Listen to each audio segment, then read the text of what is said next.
And you might remember we mentioned this hadith where the Prophet ﷺ says, "La tasubbu shaytan." Don't curse the shaitan, because when you curse him, he becomes emboldened. He's bigger. He becomes bigger than your house, right? He's proud. Instead, say Bismillah. Just say in the name of Allah, and he will become smaller than a fly. So the Prophet ﷺ gives us very specific examples of how to disarm the shaitan, how to completely take him out of the equation. So he says, for example, when a person enters into their house, if they mention Allah subhanahu wa ta'ala, and then when they sit down to eat, if they mention Allah subhanahu wa ta'ala, then shaitan says to his companions, so the devil, the head devil says to the rest of the devils, you have no place to spend the night tonight, and you have no food tonight. There is no residence for you, and there is no meal for you. But the Prophet ﷺ says, but if he enters into his home without mentioning the name of Allah subhanahu wa ta'ala, the shaitan says to his companions, you have found your place to sleep tonight, and you have found your dinner for the evening.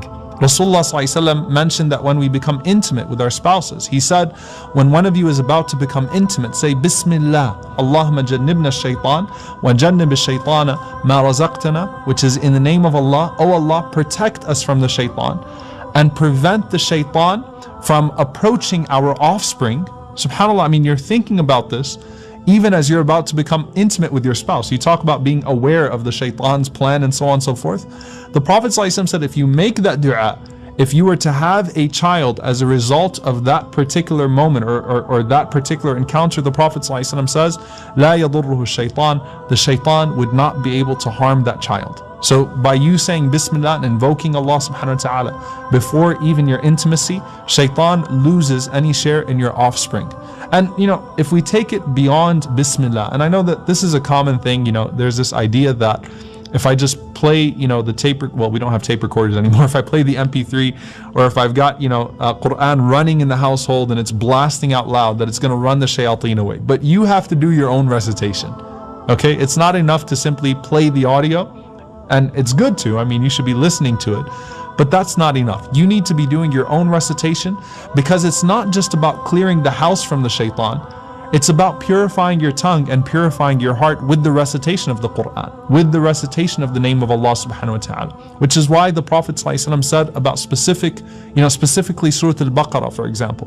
He said, sallallahu alaihi wasallam, do not turn your homes into graves.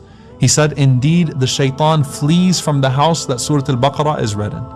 Shaitan would flee from that house, right? He has no place. You choose to read the longest surah in the Quran. Shaitan will run away from your house. Shaitan flees from your house. He also said, sallallahu alaihi wasallam, particularly mentioning Ayatul Kursi, right, in the narration of Abu Hurairah radiallahu anhu. He also mentioned particularly, he said that whoever recites the last 2 verses of Surah Al-Baqarah, that will protect him for the night, that will suffice him for the night, as is narrated by An-Nu'man ibn al-Bashir. So, you know, it starts off with the mention of Allah subhanahu wa ta'ala, and then filling your heart with the mention of Allah and the remembrance of Allah, so shaitan has no place in your heart. Filling your thoughts, thinking about Allah subhanahu wa ta'ala, busying your thoughts with how to please Allah subhanahu wa ta'ala and how to better serve Allah subhanahu wa ta'ala through knowledge. You know, committing yourself to good deeds, pleasing Allah subhanahu wa ta'ala. All of these things give shaitan no place in your life. And that's the idea. Don't create room for shaitan. Don't give shaitan room in your life. If you give him that space, he will occupy it, because that's what he's looking for. If you don't give him that space in your heart, in your thoughts, in your house, in your family, shaitan will have no place in your home, and we ask Allah subhanahu wa ta'ala to protect us from him.